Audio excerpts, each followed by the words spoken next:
So I posted a couple examples yesterday of curve sketching that didn't end up having any vertical or horizontal asymptotes, so I wanted to make sure that we did one that does. So I am going to sketch the function 2x divided by x plus 1. Now I went ahead and took the first and second derivatives, so that's what you can see on screen here.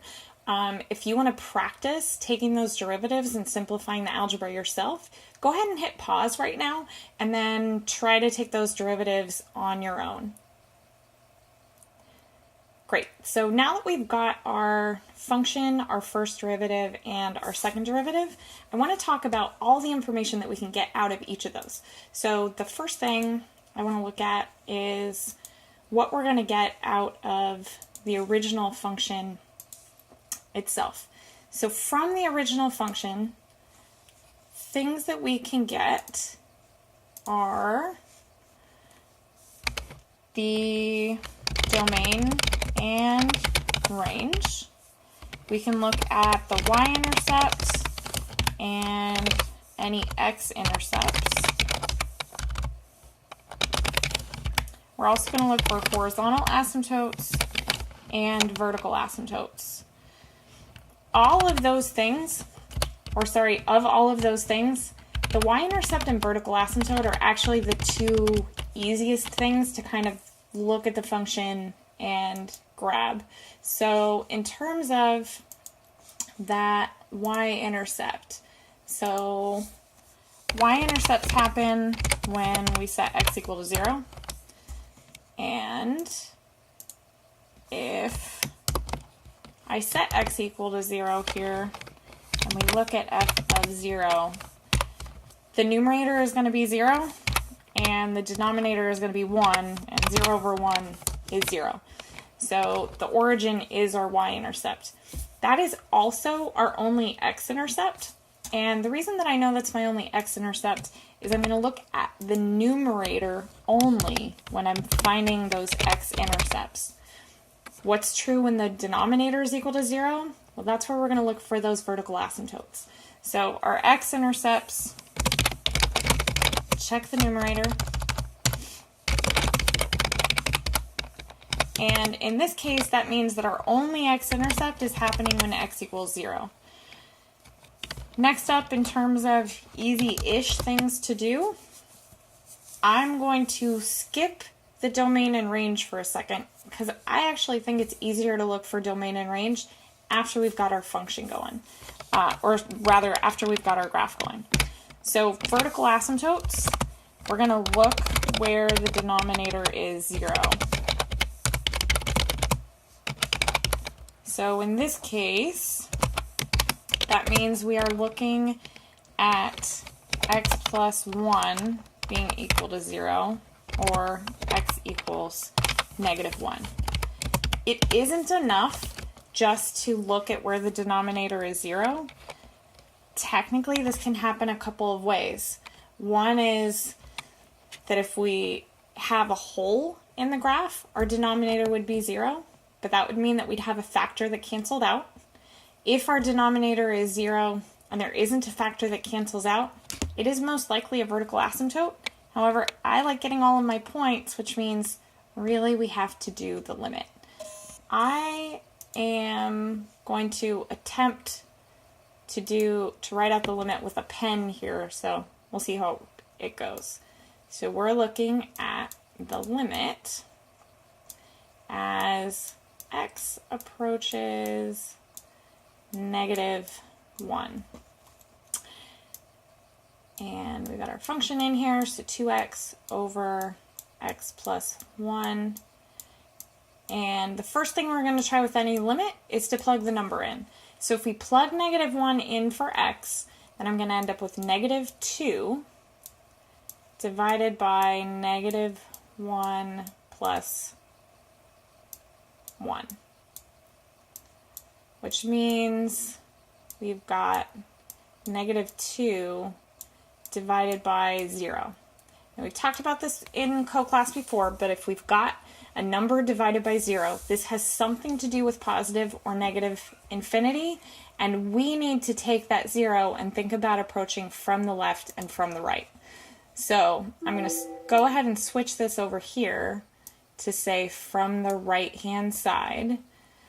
Now, if I think about plugging in a number just to the right of -1, so maybe something like -0.9,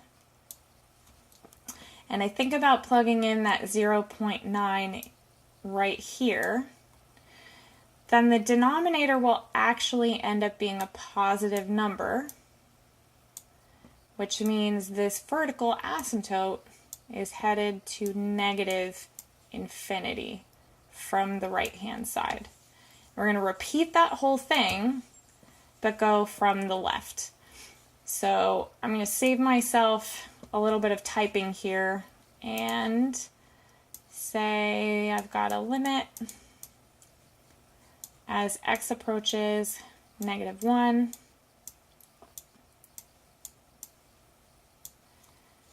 And this time we're going to go from the left. So if I think about a number a little bit to the left of -1 on the number line, that might be like -1.1. And I'm just going to write f of x in here. So if we take that limit, we still have -2 on the top. And on the bottom, I'm still thinking about plugging in the number and getting the -2 over 0. But this time, when I'm really going to plug in -1.1, then this denominator is going to be a little bit negative, which means overall this asymptote is a negative over a negative, and we're headed to positive infinity. So as I approach x equals -1 from the left-hand side, I know my graph is going to shoot upwards towards positive infinity.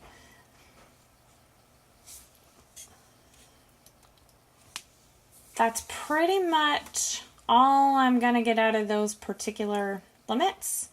So let's check some things off over here. So x-intercepts, got it.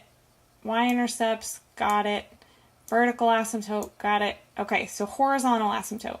And we might be able to just look at this and say, okay, the power on the top and the bottom are the same, which means I know that my horizontal asymptote is going to come from the coefficients of the largest powers. But technically, if we want all of our points, we need to write this out as a limit and do a little bit of algebra. So I'm going to write this as the limit as x approaches plus or minus infinity, because in this case, it's not going to matter. If I had square roots involved, I should definitely be careful about trying to do both positive and negative infinity at the same time. So our function here, 2x over x plus 1, there are a couple of ways to deal with that limit, but the first thing we're always going to try is to just plug it in. If I plug the infinity in, I get infinity over infinity, which means go do some algebra. The algebra that I'm going to do is to divide each term by the highest power of x in the denominator. There are other options. You can go the highest power of x anywhere. I like to always do the denominator just so that I am consistent, and that guarantees that I never divide by 0. So I'm going to write this as 2x over x, and then in the denominator divide each term by x as well. So I'll have x over x and plus 1 over x. Now when I plug in that positive or negative infinity, well, on the top, those x's are going to cancel out, and on the bottom, these guys are going to cancel out, which means when I go to take my limit, I have 2 divided by 1 plus 0. So overall, my horizontal asymptote here is going to be 2.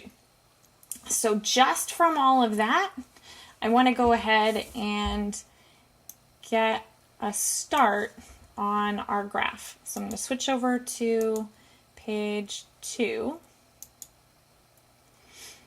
And we're going to start putting things on our graph. So one of the things that we found are the vertical and horizontal asymptotes.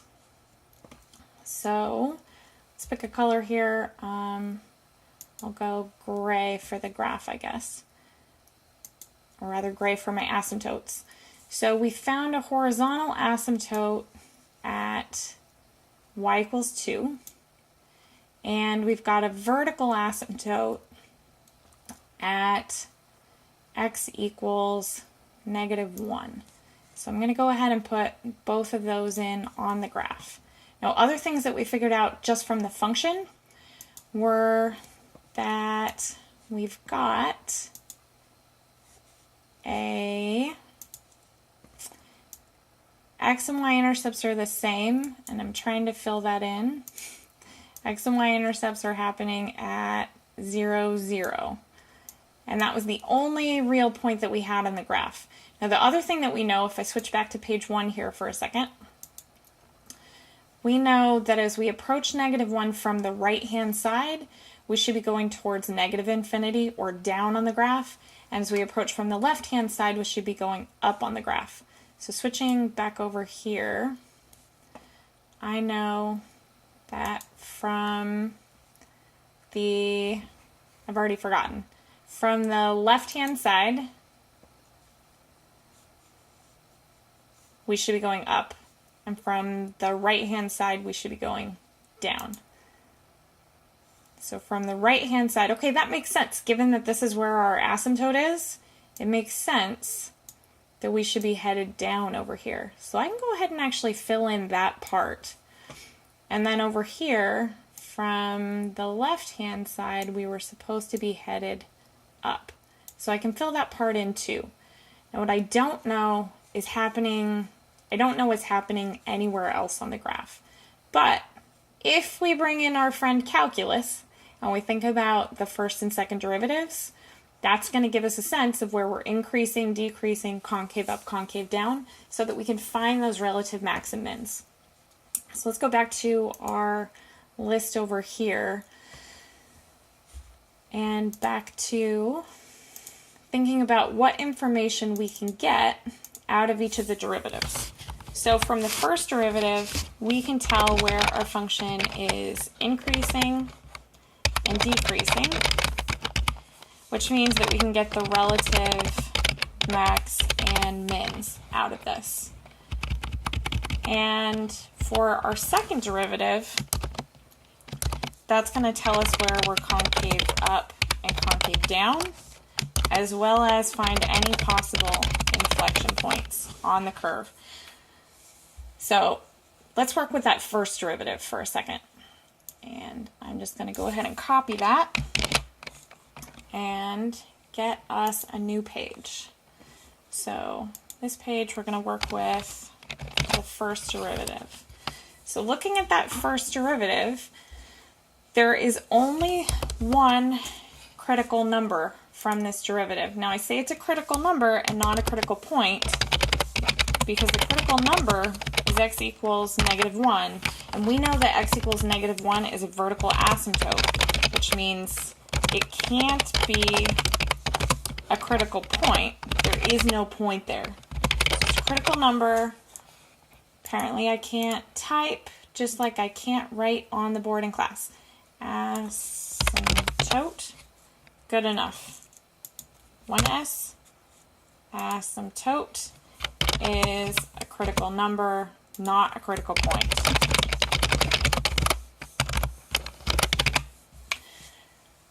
But I still have to include that critical number when I go to make a number line to figure out where I'm increasing and decreasing. So the good news is it's actually going to be fairly straightforward. Now I want to be consistent about my color, I realized. And on the next page, I've got this blue. So the only number that's going on my number line is, in fact, -1.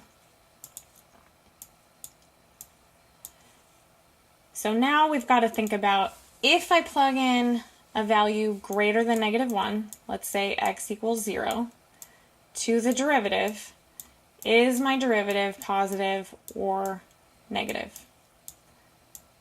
Well, when I plug in 0, I'm going to end up with 2 over 1 squared, which is positive. So on the graph, I know that over here, I should be going up. I should be increasing. Over here, if I pick something like x equals -2, then I end up with 2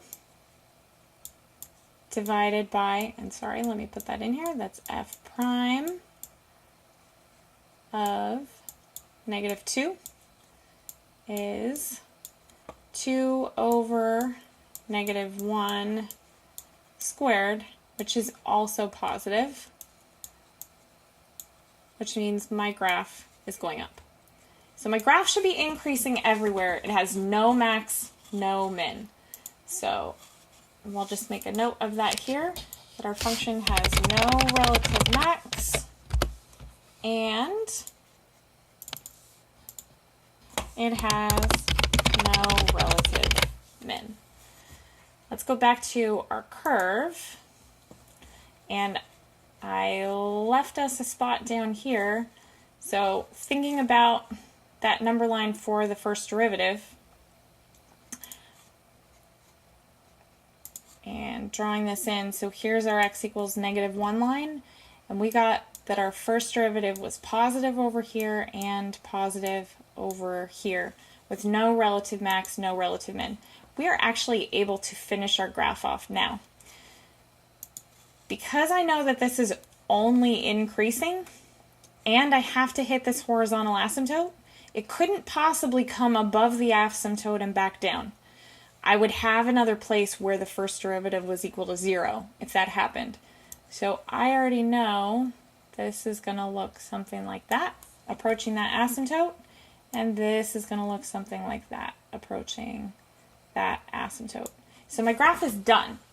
But just for full measure, and so that we can answer the question confidently about whether it has any inflection points and where it's concave up and concave down, let's think for a second, looking at the graph, what we expect to happen for our second derivative.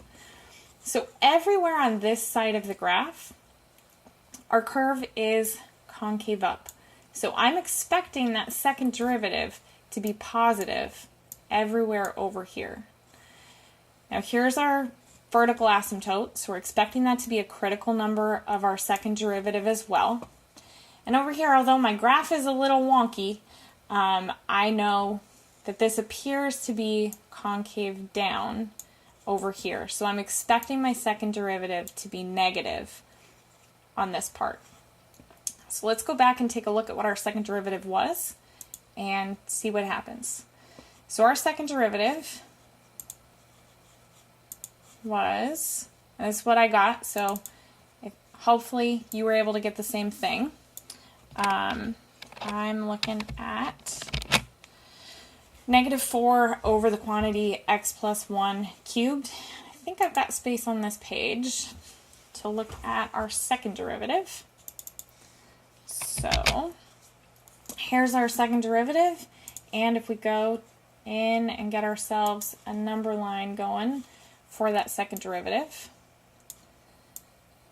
again, -1 is the only critical number. And if I think about plugging in 0 to f double prime, and I think it'll be faster to type it, so I'm going with typing here.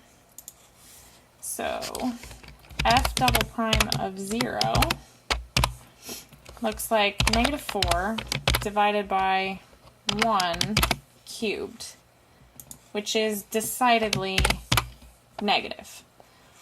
And if I come over here and I look at f double prime of -2, then that's going to be -4 divided by -2 cubed, which means I'm looking at a negative number divided by another negative number, and that's positive. So we are expecting this to be positive or concave up over here and negative or concave down over there. Let's see if that matched our graph and our guess. Awesome, it did. We win. Give ourselves a smiley face. Life worked out. Math worked out. Now, because we're doing this at home, I have also gone ahead and plugged this into Desmos, and our graph has all of the same features as the Desmos graph does here. So, yay! Our graph is looking good.